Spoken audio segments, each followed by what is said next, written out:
पहली पहाड़ों चढ़ाई विकासक बाढ़ के रोक दे सी अब वही बटी नई बाट खुलन लागली। मैं गढ़वाली में कहूं तो शायद कोई गलती तो कर लूंगा, लेकिन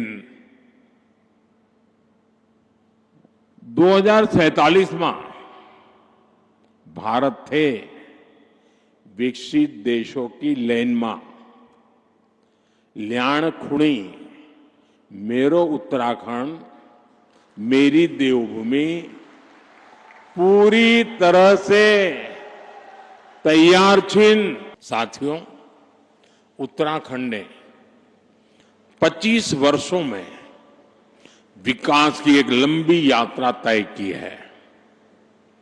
अब सवाल ये है कि अगले 25 वर्षों में हम उत्तराखंड को किस ऊंचाई पर देखना चाहेंगे। साथियों, उत्तराखंड का असली परिचय उसकी आध्यात्मिक शक्ति है। उत्तराखंड अगर ठान ले तो अगले कुछ ही वर्षों में खुद को spiritual capital of the world के रूप में स्थापित कर सकता है। डूब के चुड़कानी खाएंगे, रोट, अरसा, रस, भात खाएंगे, जंगोरे की खीर खाएंगे तो उन्हें कितना आनंद आएगा। यहां हरेला, फुलदेई, भिटौली जैसे त्योहारों का हिस्सा बनने के बाद पर्यटक उस अनुभव को हमेशा याद रखते हैं। नंदा देवी का मेला, जौलजीबी मेला, बागेश्वर का उत्तरायणी मेला, देवी धुरा का मेला, श्रावणी मेला और बटर फेस्टिवल, इनमें उत्तराखंड की आत्मा बसती है। पाल सुमीरा रेसिडेंसी जो किच्छा में टोल प्लाजा के पास NH9 पर स्थित है। मॉडर्न सुविधाओं, हरी भरी खुली जगहों और स्मार्ट इंफ्रास्ट्रक्चर के साथ पाल सुमीरा रेसिडेंसी लग्जरी लाइफस्टाइल की एक नई पहचान। उत्तराखंड राज्य स्थापना दिवस के रजत जयंती के मौके पर देश के प्रधानमंत्री नरेंद्र मोदी ने देहरादून के FRI मैदान में पहुंचकर रजत जयंती के अवसर पर प्रदेश के उन शहीद आंदोलनकारियों को नमन करते हुए उत्तराखंड राज्य स्थापना दिवस की शुभकामनाएं दी। इस रजत उत्सव समारोह में प्रदेश को 8,260 करोड़ की योजनाओं की भी सौगात दी गई है। इस दौरान प्रधानमंत्री मोदी ने अपना उद्बोधन कुमाऊनी और गढ़वाली में दिया तो लोग गदगद हो उठे। पीएम मोदी ने कहा कि अपनी विरासत और अपनी संस्कृति पर गर्व करना और उसे बचाना प्रदेश के लिए महत्वपूर्ण है। साथ ही उन्होंने अगले 25 वर्षों का रोड मैप भी तय किया। पीएम ने कहा कि राज्य के खान पान, डुबके, चुड़कानी से लेकर यहाँ तक के स्थानीय मेलों और आध्यात्मिकता को लेकर कई बातें कही। चलिए अब आपको भी सुनवाते हैं पीएम मोदी का वह पूरा उद्बोधन। उससे पहले आप सभी सम्मानित दर्शकों को उत्तराखंड न्यूज टुडे नेटवर्क की ओर से राज्य स्थापना दिवस की रजत जयंती की ढेर सारी शुभकामनाएं। पहली पहाड़ों चढ़ाई विकासक बाढ़ के रोक दे सी अब वही बटी नई बाट खुलन लागली। साथियों, मैंने कुछ देर पहले उत्तराखंड के युवाओं से, उद्यमियों से बात की। वे सभी उत्तराखंड की ग्रोथ को लेकर बहुत उत्साहित हैं। आज जो उत्तराखंड वासियों के उद्गार हैं, उनको अगर मैं गढ़वाली में कहूं तो शायद कोई गलती तो कर लूंगा, लेकिन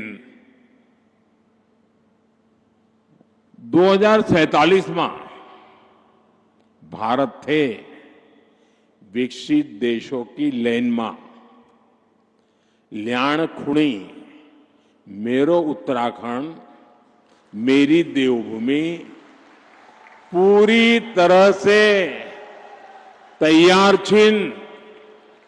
साथियों, उत्तराखंड की विकास यात्रा को गति देने के लिए आज भी यहां कई परियोजनाओं का उद्घाटन और शिलान्यास किया गया है।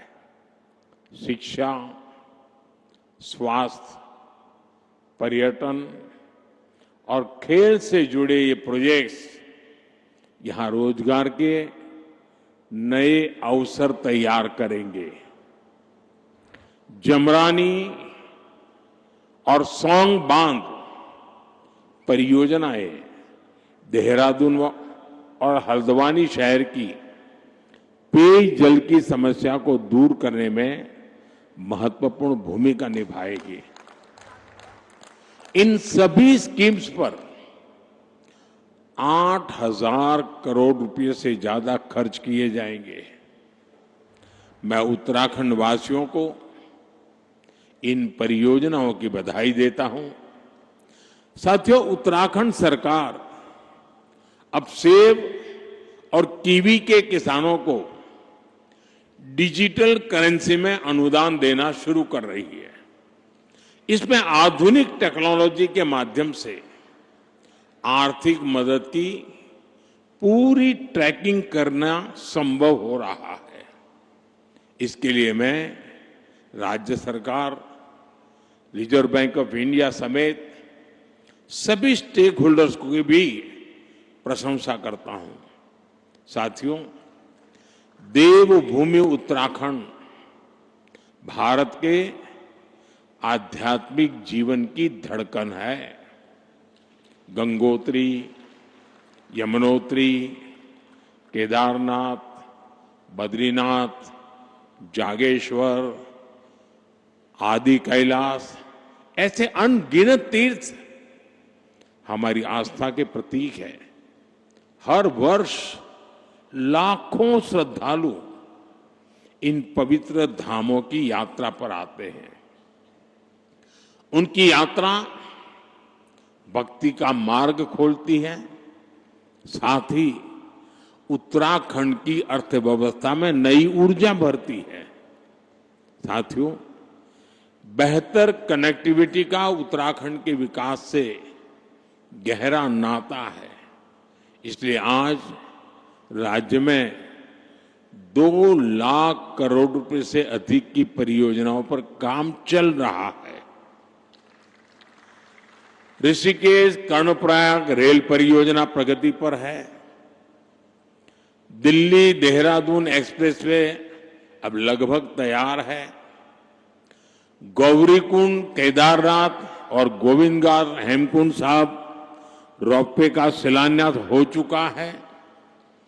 ये परियोजनाएं उत्तराखंड में विकास को नई गति दे रही हैं। साथियों, उत्तराखंड ने 25 वर्षों में विकास की एक लंबी यात्रा तय की है।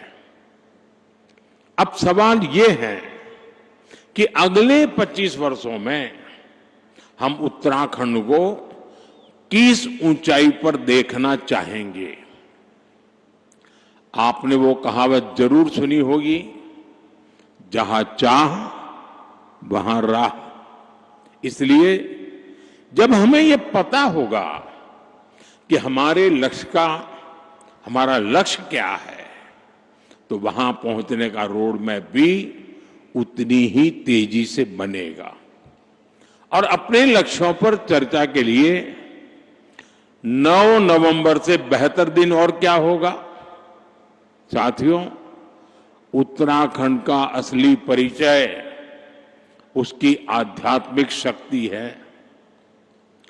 उत्तराखंड अगर ठान ले तो अगले कुछ ही वर्षों में खुद को spiritual capital of the world के रूप में स्थापित कर सकता है। यहां के मंदिर, आश्रम, ध्यान और योग के सेंटर, इन्हें हम ग्लोबल नेटवर्क से जोड़ सकते हैं। साथियों, देश विदेश से लोग यहां वेलनेस के लिए आते हैं। यहां की जड़ी बूटियां और आयुर्वेदिक औषधियों की मांग तेजी से बढ़ रही है। पिछले 25 वर्षों में एरोमेटिक प्लांट्स, आयुर्वेदिक जड़ी बूटियां योग और वेलनेस टूरिज्म में उत्तराखंड ने शानदार प्रगति की है। अब समय है कि उत्तराखंड की हर विधानसभा क्षेत्र में योग केंद्र, आयुर्वेद केंद्र, नेचुरोपैथी संस्थान, होम स्टे, एक कंप्लीट पैकेज, उस दिशा में हम सोच सकते हैं। ये हमारे विदेशी टूरिस्ट को बहुत अपील करेगा। साथियों, आप जानते ही हैं कि भारत सरकार बॉर्डर पर वाइब्रेंट विलेज योजना पर कितना जोर दे रही है।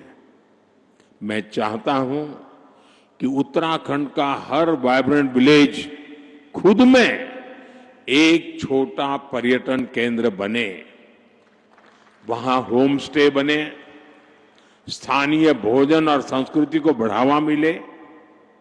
आप कल्पना करिए, जब बाहर से आने वाले पर्यटक एकदम घरेलू माहौल में डुबके चुड़कानी खाएंगे, रोट, अरसा, रस, भात खाएंगे, जंगोरे की खीर खाएंगे, तो उन्हें कितना आनंद आएगा।